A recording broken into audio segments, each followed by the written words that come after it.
Welcome to Night Talk, a podcast dedicated to hidden knowledge, the occult, paranormal, and the shadowy corners of our lives. Witchcraft has been in our vernacular for centuries, but often misunderstood. Misunderstood at times to a dire extent. Atrocities such as the Salem witch trials and European persecution have plagued the witch for time immemorial. These days there seems to be a renaissance of witchcraft in the occult as it enters modern consciousness. You can see it in media, art, and music. Could we be moving into a new era of awareness? Cabral, my guest for this episode, is a practicing witch, tarot reader, and occultist. We had a great conversation about her journey as a practicing witch, as well as the different philosophies and practices that she utilizes on a regular basis.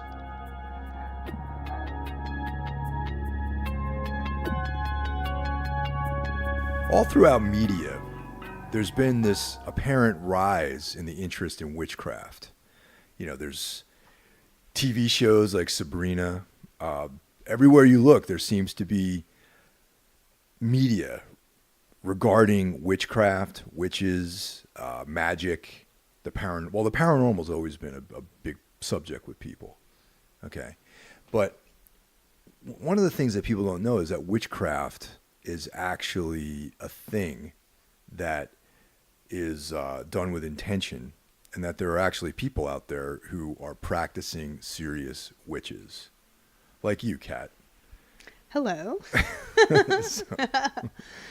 So how did you find witchcraft? So I found witchcraft in two interesting ways at pretty much the same time. I was in high school, about 13, 14 years old. I grew up in Long Island. Hello, Long Island people. And Strong Island. Yes, Strong Island all the way. And where I grew up, there was a really fantastic new age metaphysical kind of all around witchy shop. Actually, now that I think of it, there were two in my hometown. One of them is still in operation today, called A Time for Karma. It's in Rockville Center. It's great, and it's recently expanded because there is such an influx and interest in, I think, spirituality and witchcraft in general. Mm-hmm. So it's been interesting to see this little store that's kind of gone through different, makeovers over the year. Sure. Now double in size, and anytime I'm visiting, it's just mobbed. So I just kind of went in there casually, and then I remember going to a local diner, and I saw one of the women that worked there, all in black, Right, with other women all in like dark hues, eating, laughing, and they looked kind of mysterious. And I'm like, oh, they're witches. Well, it's like a silly story, but I don't know. There was something about that camaraderie in that group of ladies that really intrigued me. I kept going back. I started buying books. And then simultaneously, I ended up babysitting for a Wiccan family. Oh, wow. Okay. And my friend Maddie, so wonderful. And she had this incredible bookshelf of occult books, as well as herbalism, tarot, anything you can really think of, she had it. So anytime, the children would go to sleep, I would just pick up a book. So I had this great education from her, and thank you, from her lovely bookshelf. And I don't know, I think even before that, I was raised Catholic, and the ritual of the church was something that was really meaningful to me. Even now, I don't have an issue. I mean, the politics of the church, that's a whole other podcast, right? Oh, yeah, politics of the church. Right, yeah. but well, the Catholicism, Protestants almost look at Catholics like these pagans. Oh, anyway. yeah. I've spoken, in my travels across this land, I've spoken to people who are, some people are religious, some people are Protestants, and they're like, oh, Catholics, well, they're not even really Christians. You know what I mean? And and that statement beckons back to my upbringing as an Italian American and my grandmother who came from Italy.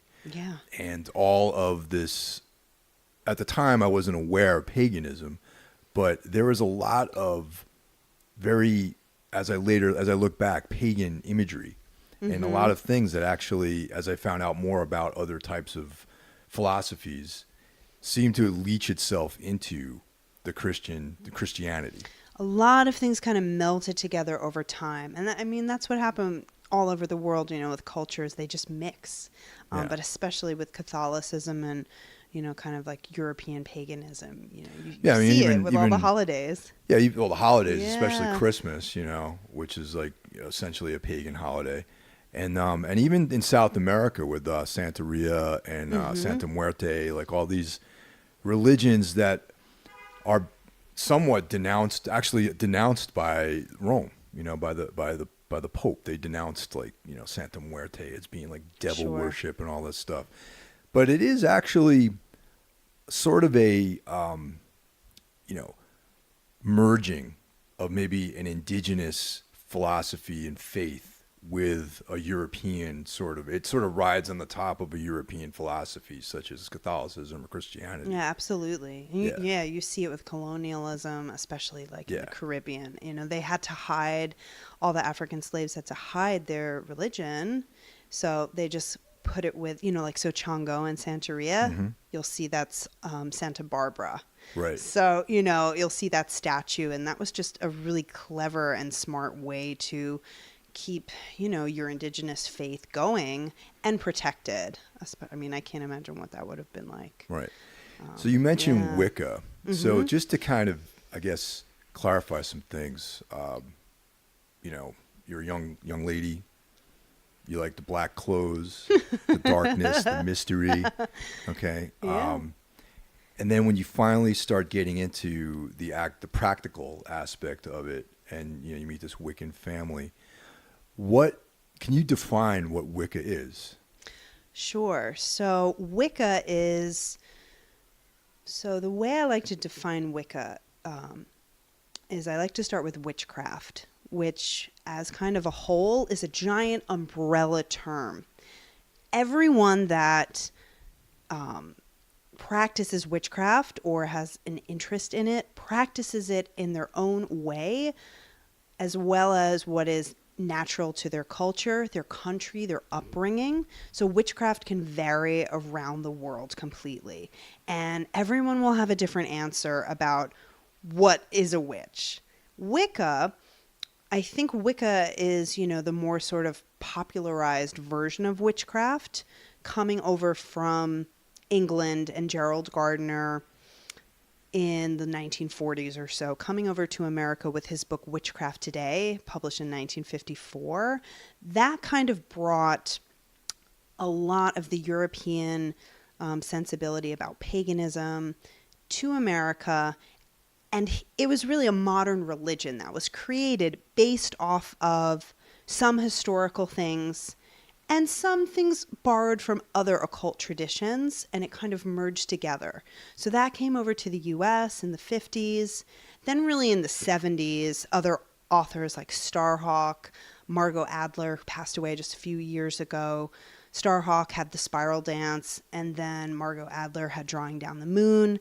This really, along with the feminist movement, really kind of brought out, the goddess movement. And then in the 80s, and the beauty of Llewellyn Publications, you started to see Wicca for the solitary practitioner with Scott Cunningham. And there really was this huge interest in spirituality and witchcraft in a modern new way that was popular and accessible, because traditional Wicca, as defined by Gerald Gardner and brought over from England, is very regimented. It's like a tiered system. That kind of Wicca today, while still popular and practiced, I think when people say, "Oh, I'm Wiccan," that's not what they're thinking of. They're thinking of all the kind of general books that you see on modern Wicca or witchcraft. Right. So the terms are interchangeable to some people.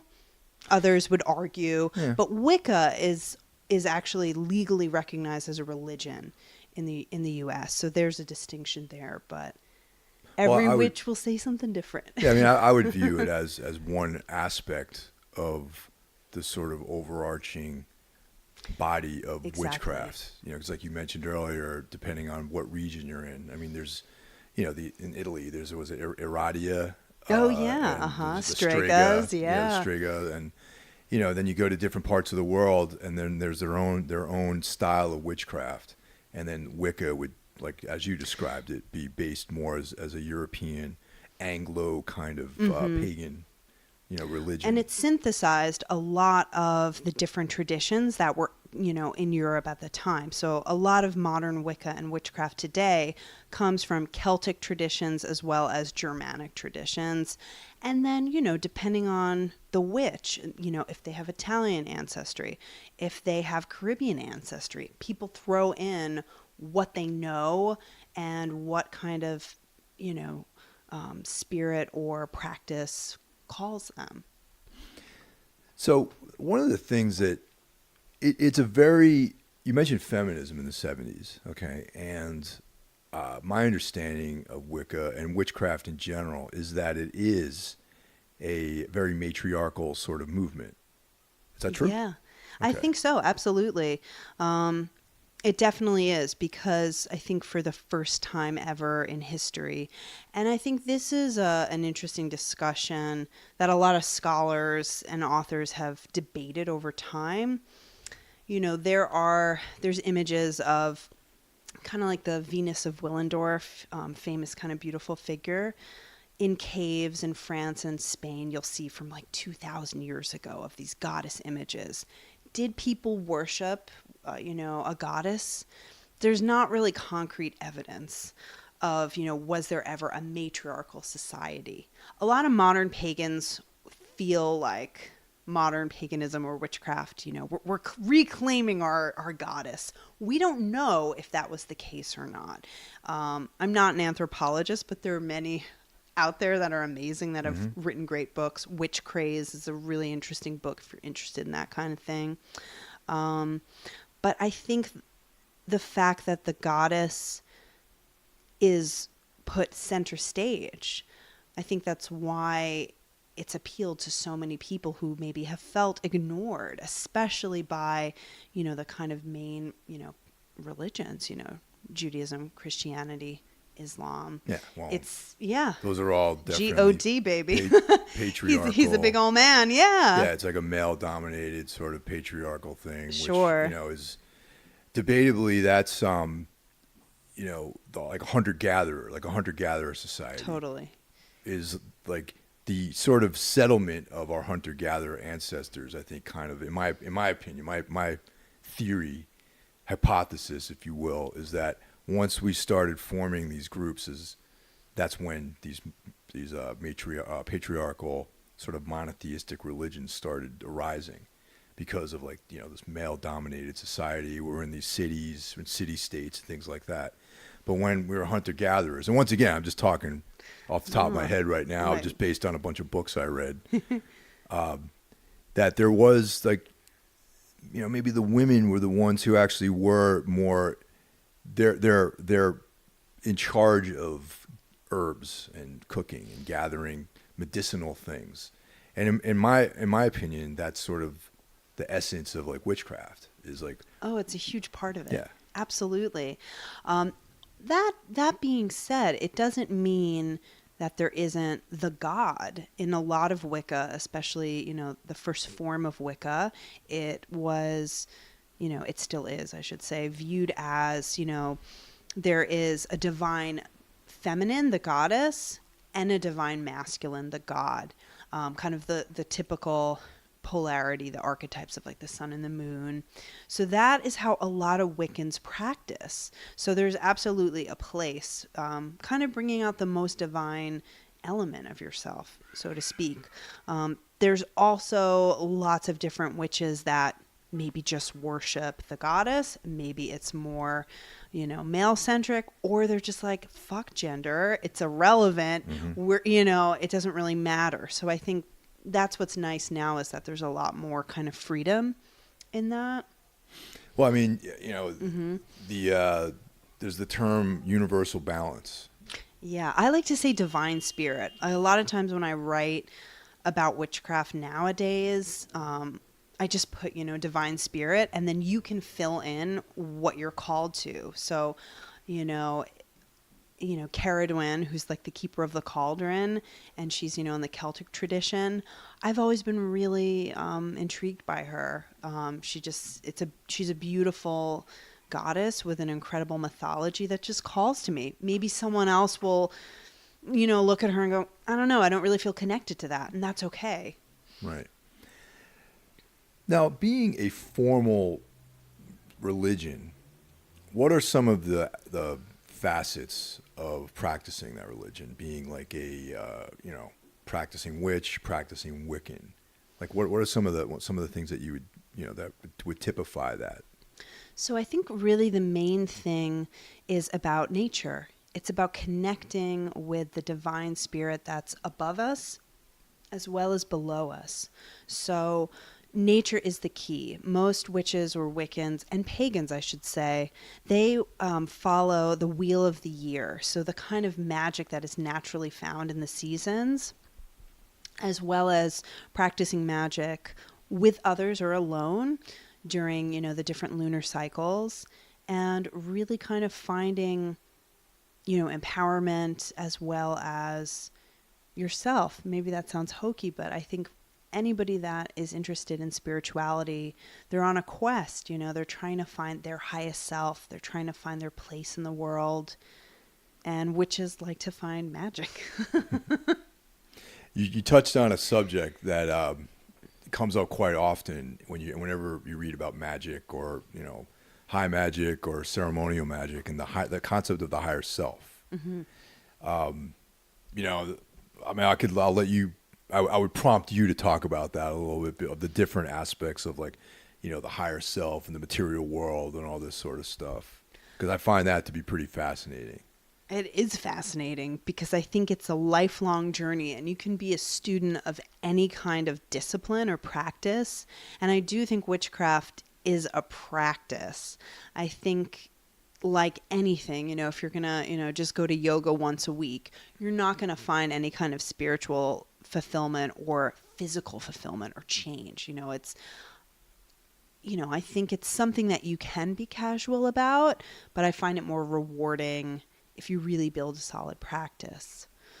Now, you can practice by yourself, or you can practice with a group of people, right? Oh, yeah. Yeah. And I think, with back to the higher self kind of thing, I think it's about you're trying to discover yourself, and many parts of ourselves are not always our highest selves. We have all kinds of different energies and secrets that by performing rituals, maybe, rituals with other people, you can kind of learn something about yourself through that discovery. It's very intimate and personal.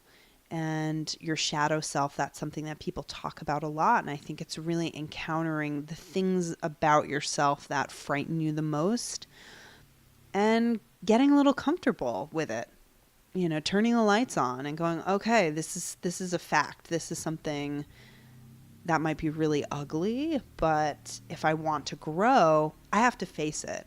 You have to walk through the fire. You can't ignore it. And for some people, that's a solitary act. Mm-hmm. They like to perform their rituals alone, and that's fine. I did that for many years, and I've done public rituals for so long. And I enjoyed connecting with people in that capacity. And then I joined different magical groups just because I wanted to see what it was like. And I don't think there's one way that's better or worse. I think it's really about what works for you. I will say there is something when you are collectively working as a group of witches towards a common intention, that you feel that energy in the room. It's palpable, and I think it's worth a shot. If anyone's curious, just to try it once, even if it's like a public ritual, if it's done well, you should really feel something and connect. So how would people find out about these like public rituals and things like that? I mean, if you're out there and you're someone who's interested in this kind of stuff, right? You're interested in spirituality, some of the topics we're discussing resonate with you. How would you go about connecting with like-minded people? Say you live in in the middle of the country somewhere. You know what I mean? So I do think it's easier if you live near, not just a major city, but a city, and find out where the local witch stores are or any kind of occult store or new age store. Another thing with the rise of popularity with witchcraft now is that there's so much on the internet, Right. which, brings all kinds of opportunities. It can also make it harder to connect sometimes because there's almost so much out there. But I think it's a process, of kind of weeding through the bushes, so to speak. There's also Witchvox online, which is it's an old school website. Witchvox? Witchvox, yeah, VOX. Oh, wow. Okay. And there are a lot of pagan groups that post, information about their covens. So that's a way. Facebook groups. But I think, I'm in New York as you are too. And there's so many different stores and most of them have public rituals and different events where you can take classes or, meet people and then see if it resonates with you and then go somewhere else, Yeah, because one of the things that I think is important to keep in mind too is that there is no right or wrong answer to any of these things. And it's like if you go somewhere and you don't feel comfortable, there probably is another place you can go to that'll make you feel, comfortable, and you'll meet people that you like or feel like you have common interests or something like that. And even any of these different systems, it's finding the system, I guess, that works for you, and not just like, some places are focused more on, say, Santeria or whatever, and that might not be your thing. You might have another thing that you're into, And another thing, too, that you touched on earlier was, the shadow self and looking at the uncomfortable sides of things.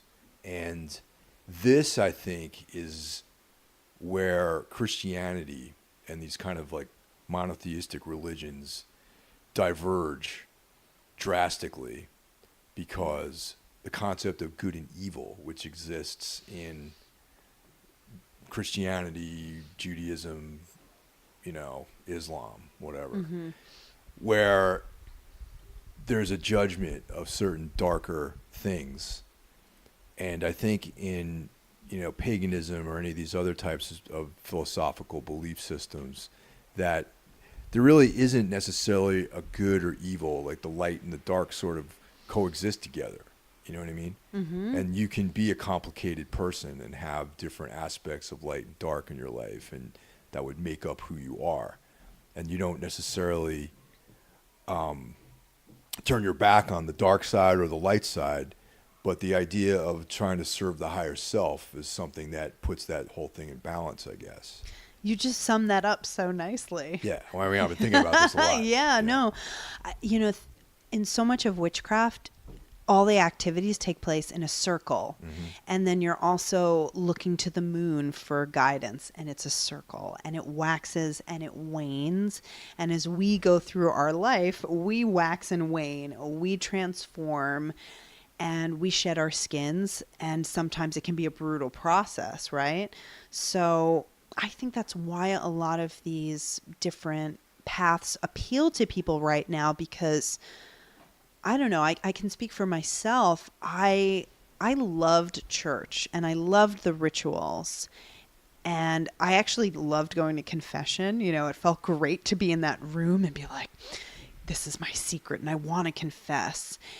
But, after that, now what? And I think with witchcraft, because, the element of doing something, it's practical. It can help you work through an issue. And a lot of people ask me, well, what does it mean to do magic?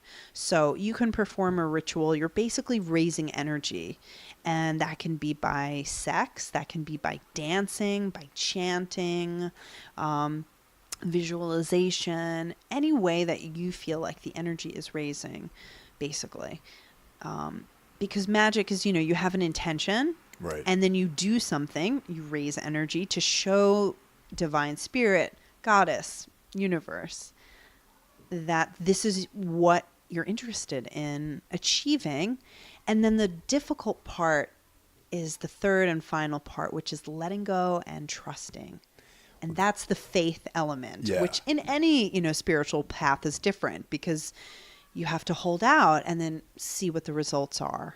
Now, at this point, any listeners out there casually listening to this and have their both feet firmly planted in the material world, I'm going to challenge you and say that visualization is something that everyone practices on some level, and it's a very powerful tool. Oh yeah, every day. I mean, think about it before you go into like a job interview or a date or something, and you're kind of just like imagining, like, okay, I'm going to go into this room, and you imagine the scenario and how it's going to go. Your handshake or like the way the room looks. Especially people who have active imaginations, if they're daydreaming and fantasizing, it's not that far off from visualizing. You're already halfway there at that point. Exactly. and I mean, if you want something, you desire something, I want a new job, I want a car, I want something material, or I want to be happy, or the thing is what putting together a plan of action around that visualization. And taking that visualization, just those ideas, and taking it to the second, third, fourth, fifth, and sixth step, and then watching it unfold as these things actually happen. And, a lot of people take that for granted, that they have the ability to do those things.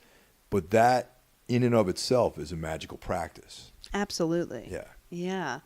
And intention is a really important thing, because so often, we might have this intention. And I worked at Enchantments, which is, I think, the country's second oldest occult store, located in New York, for over 10 years. And that taught me more about human nature and their desires and their intentions, and how we're so similar. Everyone thinks that they're this, stark individual, and we are individual in certain ways, but I think at our core there are certain things that tie us together, which is the beautiful thing of humanity. And so often we might have an intention, I need to make more money. Okay, that's always the right. A common at Enchantments, thing. There's always the two things were money and love. That was it. Yeah, absolutely. So, but then it's such a huge kind of question. Okay, money. What's the energy behind that? Material gain, earthly possessions, security, the ability to take care of yourself. You really kind of have to look at your intention and boil it down to, what is it that I actually want? Especially with love magic per se. You might have a crush on someone or get fixated. Well, what is it really about this person? Is it the idea of the person? Is it what the person represents, or their, who they're associated with? Is it more obsession? Yeah. Or do you really have like a genuine connection? And during all this whole thing of like understanding your intentions, that's when, we talked about evil and we talked about things like that. That's when actually negative things can slip in. The doorway can be open. It's very easy. For, lack of a better term, for demonic forces. Yeah. You know what I mean? And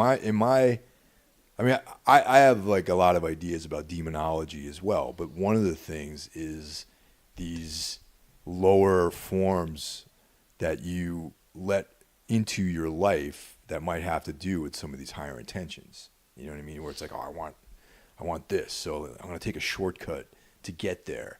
And that shortcut opens up the doorway to something negative. And that could be, you can call that a demon, you can call that a bad idea, but somehow that could be the undoing of your entire plan. And I feel like there's always a price. I mean, I genuinely mean this when I say it. I really feel that witchcraft, I think it's a personal choice how you want to practice it.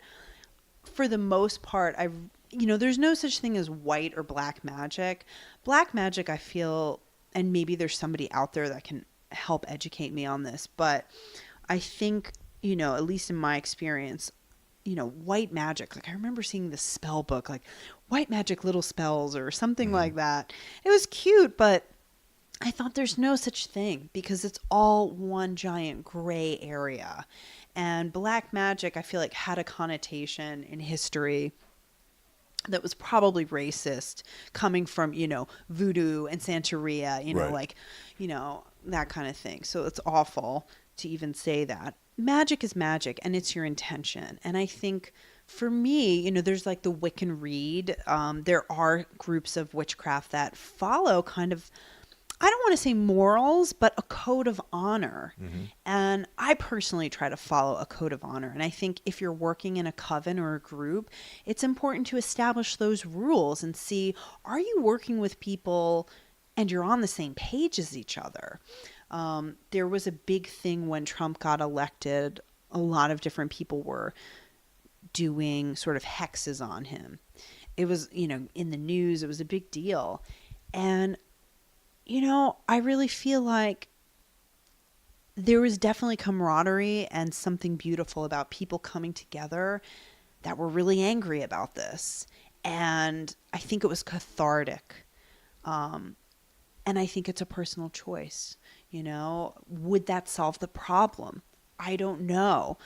If he gets impeached, who would come in next? Yeah, exactly. Somebody who's quite a bit more conservative. So I don't know if that would solve the problem. That being said, I know people really felt empowered and wonderful. So I'm glad that experience is out there. So I think it just boils down to your own code of ethics and just, we know if we're doing something that doesn't feel right in our gut. And it's oftentimes a question of, are we just ignoring it and going, well, whatever. Well, that's exactly what I'm talking about, though. It's like, I'm just going to brush this under the rug and I'll deal with it later. Yeah. Yeah. And that's what I'm saying about demons. It's Yeah. like, you get It'll that eat tingle. at you. You get that tingle. Yeah. That The tingle. you know that this is like probably not the right way to go about things. Like, for example, like to go back, we use the Donald as an example here. People. I remember all the hexes. Yeah. And there was a group out here in Bushwick that was doing something. Catland, an amazing store. Yeah. I love them. I think they're great. And I remember thinking like there's a certain stream of life. I think there's a certain things happen, and then you react and you kind of go with the flow of the universe, and it's to try to like circumnavigate that is the kind of thing which opens up, the doorway to a darker force, possibly. You know what I mean? Say Trump vanished. Say like he just disappeared one day. What would take his place? Who would take his place? I mean, I think I can't speak for them, but I think at least what that did, I know, is really I think it brought a sense of witchcraft as activism. Yeah. And that was what was important about that Sure. event. Whether it worked or not, I think there's so much turbulence and energy just going on right now. I mean, people's intentions we are feeling them. Oh, yeah, definitely. It is out there, but I think it just kind of gave people that realization, like, oh, you're powerful. Your anger and your rage, it can be used in an effective manner. And then how are you going to use that? I hope people vote. I hope people vote locally and actually like learn about their local politics and really research things and get involved in any way that you can, whether it's large or small. I think sometimes with activism, especially in the witchcraft world and in general, there's this pressure. I'm not doing enough. If you're participating in some small way, that's a magical act. You're doing something. To sit back and do nothing, that's apathy and you're not doing anything. Yeah, definitely. So I do think your witchcraft, especially with like global warming and if it's a nature religion, you've got to do something to care about the environment. There's got to be something there because it's what gives us life. It's what gives us energy and power. So yeah, I mean we wouldn't be enjoying our lives right now if it wasn't for the sun. You know what I mean? Exactly. And the earth wouldn't exist, and as part of this over, bigger system, and everything fits in a very specific way. And to Nature upset that teaches balance, us. yeah. Yeah, it teaches us so much about our human nature and just, the interactions that we have every day, especially living in an urban area, just going to Prospect Park or Central Park. I don't know, anywhere where you can just, unplug and get in touch with that wild nature in yourself. I don't know, it's critical. What sort of goes hand in hand, I think, with a lot of people's idea of witchcraft is also using the tarot decks. Oh, yeah. You are a professional reader. I am. Yeah. It's crazy. I have been reading tarot for, I will date myself, probably 15 years. Boy, you must have been really young when you started, Thank Kat. you. I don't care. I know. Age is nothing but a number, right? But it's interesting to see. Yeah, I have to say, it is really wonderful to see all of these things kind of come to the forefront. There's a lot of people that are angry. Oh, witchcraft is trendy, all of these things, they're getting watered down. It's the cycle of life. Things ebb and flow. If anything, I'm really happy that maybe somebody that was curious about different healing modalities or different ways to be spiritual, they can go into kind of a generic bookstore and find something. Yeah. It might not be the right book for them, but it's much more commonplace now than, say, 15 years ago, 20 years ago. I feel like when I was in high school, it was in the 90s, and it was, I think the 90s, there was definitely starting to be that resurgence, especially with like The Craft and, Silver Raven Wolf, all of her books there, was a big thing. But now it's really exploding. And tarot is incredible because it's something that, contrary to popular belief, I think almost everyone can do. And it's a system of divination. It's a system of self-care. Its archetypes are faces and places that we all know and have experienced and will experience. So where did the tarot deck come from? That's not my there's a lot of misconceptions about where it started, where, that it's always been here. Yeah. That the aliens gave the Egyptians the tarot deck. There's all these concepts out there. I think I actually heard quite. that. Oh, really? Yeah, someone's like, well, an alien race bestowed the tarot deck onto the Egyptians, and that's where it started. Because, isn't the not the Hermetic deck, the Crowleyan deck has an Egyptian vibe to it? Okay, so I think because also at that time period, Egypt was really looked at. It was regarded as kind of, and it was, and it is in many ways, their culture and their religious systems and their magic, it was regarded as kind of the highest and the most important. So that's why that kind of seeped in. Yeah. There was also a misconception that the gypsies were, I might be a little off about this, so sorry listeners if I'm wrong, but there was, I believe, a misconception that gypsies were in Egypt and that they brought the tarot. The Romany people, the kind of divination and fortune telling that they really did historically was palmistry. Tarot cards and playing cards, that was introduced way later on. But the tarot was really a game similar to bridge that was introduced, let's say, the 1500s. The Visconti tarot, you can actually see some of the cards here in New York at the Pierpont Morgan Library. So, it's a nice treat. It's a beautiful, place to go regardless, but you can see some of this, iconic imagery. And this was in Italy. This was for the nobility. And it was a game.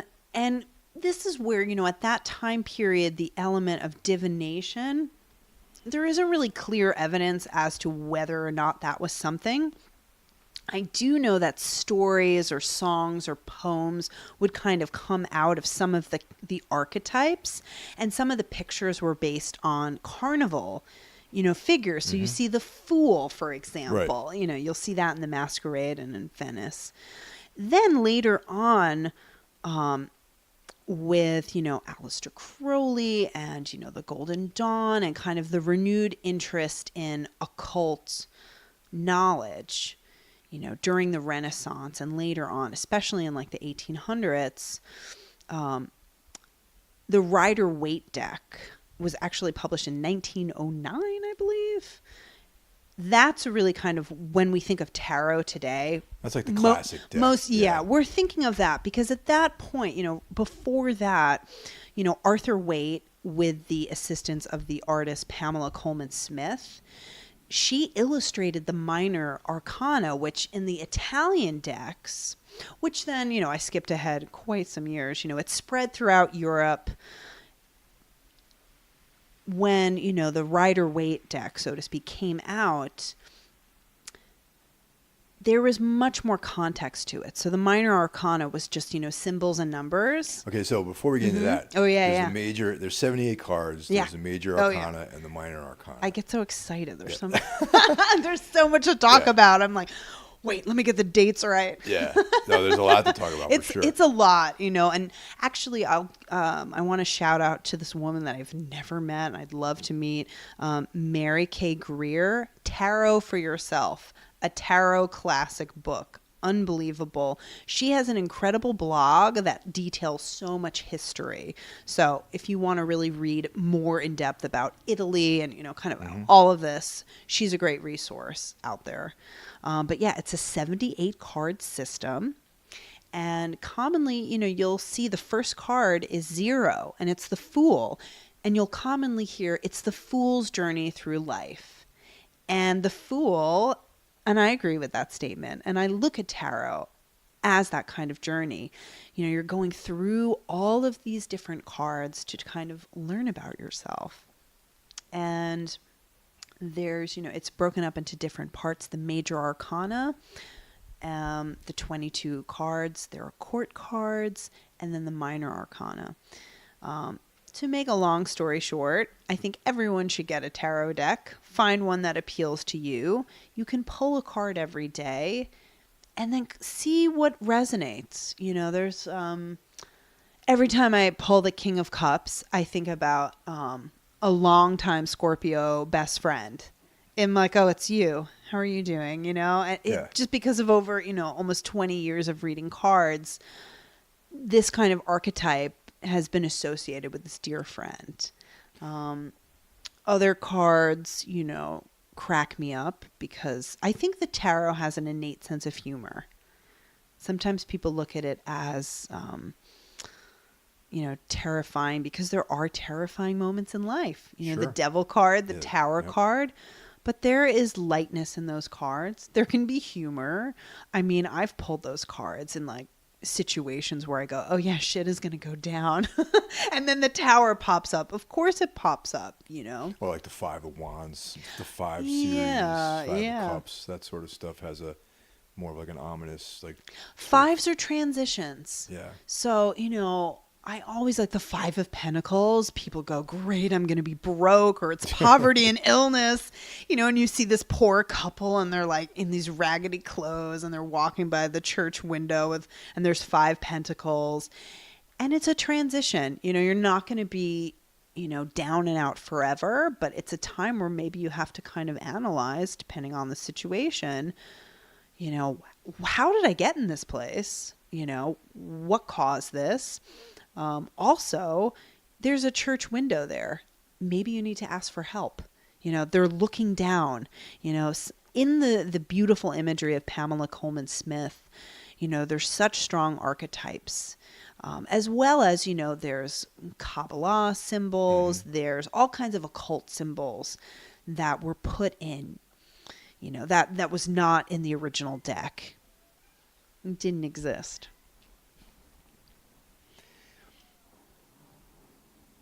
Actually, one of the questions that would be interesting and useful, I think, for people out there is, in the minor arcana, you have wands, cups, pentacles, swords. What's the story with that? Like, why? What are those things? So they're, I like to describe them as, they're really kind of 4 elemental energies. So the wands are kind of like a fire energy, or more intuitive, innovative. It's an active energy. The swords represent our minds, kind of that intellectual, mental, hello, Gemini season, hey, here we go. So, this is, ruled by Mercury. It's a time of communication. It can also be arguments and, trying to, rational deducting, like figuring things out. The cups represent our emotional energy and emotional states and how we relate to others as well as relate to ourselves. And then Pentacles represents earthly matter. So money, success, building a strong foundation. So all of these that were illustrated by Pamela Coleman Smith previously in tarot were just, literally 7 wands, or, the 5 pentacles. Yeah. And now, there's much more of a narrative. Yeah, that's how I'm not nearly as adept at tarot as any, you are, other people we know or whatever. But one of the things that I like about it is that it's, my thing's music, you know what I mean? So it is kind of like that, because when you listen to a piece of music, you have an emotional reaction that creates a narrative for you. Okay. And it's so personal because, I don't think I've ever pulled an identical spread ever. Mm-hmm. I mean, there have been some that have been dangerously close. Right. But one card will be different. That being said, if you're at home and you're whether you're a newbie or you're experienced, if you keep like asking the same question and you keep getting the same card, it's like the tarot's going move on or like come back later. Yeah. And that's where I think, I don't know, it didn't come from necessarily mystical origins, so to speak, but it has so much power and magic in it because it's evolved into this incredible system that really displays our subconscious, our desires, our human needs, and all of life's kinds of situations and dramas playing out right before us. Yeah, and I think that at the end of the day, it's 78 specific pieces of art. There's it's basically art. They're little paintings you're looking at, little illustrations. So those things definitely have like an archetypical value to people, but really it's like a projection of your experience and your environment onto these archetypes, and that would hopefully spark some sort of visualization. There we go again, back to visualization. Yeah. Oh, absolutely. And that would sort of formulate maybe a path forward or some kind of, respite or something that'll help you. You know what I mean? And, and that's the thing. It's like, you talk to people out there who aren't familiar with these things. It's like, fortune telling. What am I going to do tomorrow? Like, should I go left or right? Like that kind of thing. But it's not really my sort of interpretation of this is not really about like fortune telling. It's about internal sort of dialogue, I guess, or internal narratives and things like that. Absolutely. I mean, I think it's all of those things. And then I think something does happen when you're sitting with another person, especially for me, if it's somebody maybe that I've just met and that I don't know. So I'm just kind of picking up on their energy. And this is where I think the fortune telling or divination aspect comes into play, because you see these cards, in front of you. You might not know anything about the person sitting there, and there's just a feeling. And I think having some kind of spiritual practice alongside, developing a tarot practice, they really go hand in hand, because even if you just take 20 deep breaths a day or meditate a little bit, you might start to see things in between the cards, or, that space between you and another person, and psychic moments can occur. Mm-hmm. It absolutely can happen. But, I think people that see things that are mediums, or that have, an intense kind of psychic ability that's a real gift, that's its own thing, and that can work with the cards. It can manifest, but they don't necessarily always go hand in hand, Now, it's interesting you talk about breaths, because breath work is almost like a way of changing your perception. You know what I mean? There is like a meditative quality to that, and that definitely changes your consciousness a little bit. Oh, yeah. I mean, think about even just earlier today, you know, I was like in a crowded place and I was getting really angry and anxious. And then I'm like, I'm having a great day. Why is this situation, you know, taking my wonderful day away from me? I need to take my power back. And, you know, I just like did some deep breaths and you feel calmer. Yeah. And I think it's, you know, this is why these are simple things. And I think the simple things are really difficult. You know? Have you read Damien Eccles' new book, High Magic? I just ordered it. Yeah. I'm so excited to read it. There's a lot of really Yeah. good little practices in there Yes. that, you know, people can start doing. I mean, You've read it? yeah. Oh, Yeah. I got Oh, it you like have? right Oh, when it great. came out, Oh. actually. I mean, I read his other book, Yeah. the biography that he did earlier, Yeah. too. That was a great book. It But there looks are like things, fantastic. little things you can do that actually will help you, like as far as like little practices that you know, breathing, you know, visualization, like all that stuff. And it's like very, a lot of it's intuitive too, but unless you do it, you actually go ahead and do it, you're not going to get the benefits. You know what I mean? Exactly. And again, it's a discipline. It's a Yeah. practice. I'm so excited to read that book. So you're also very active in creating things and education for people. So what are some of the things you have coming up?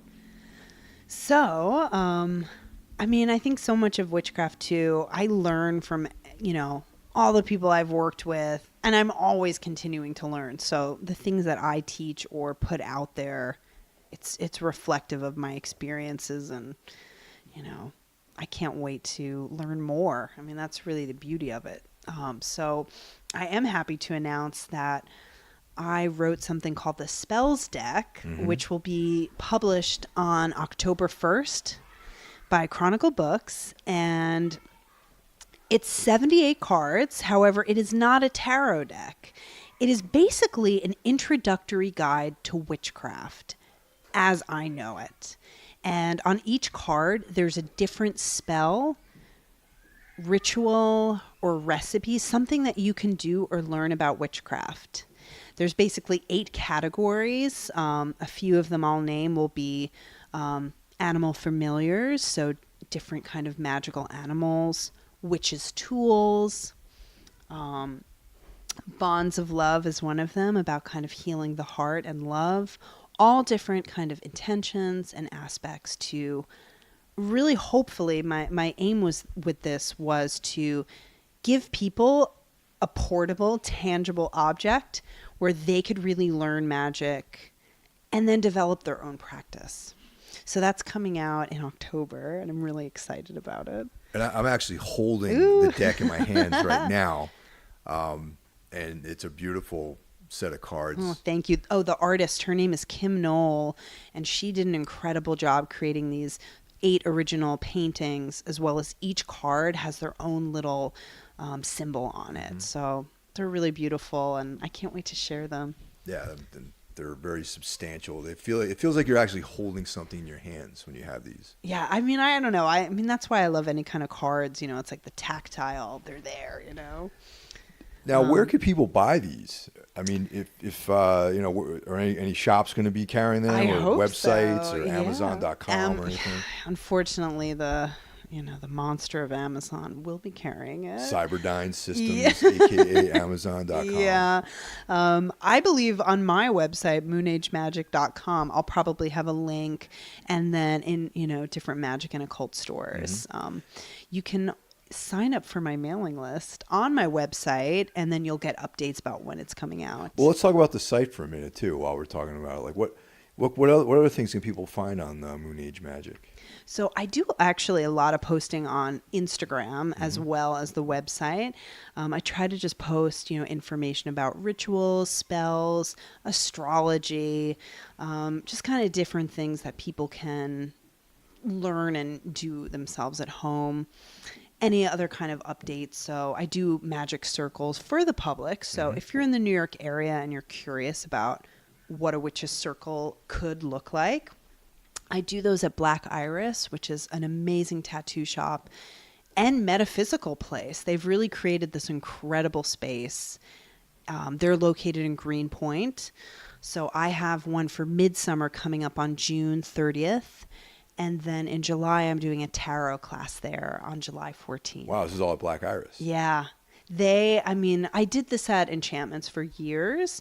I've done corporate events, I've done private events, and at other, witch stores as well. But Black Iris is really something special, and they create such a lovely, warm environment. So definitely check them out. Where can people find you on Instagram? Moon Age Magic. Great. Kat, thank you very much for your time. Oh, thank you. And, we'll be talking to you guys at some point in the future. And everyone have a pleasant time. Take care.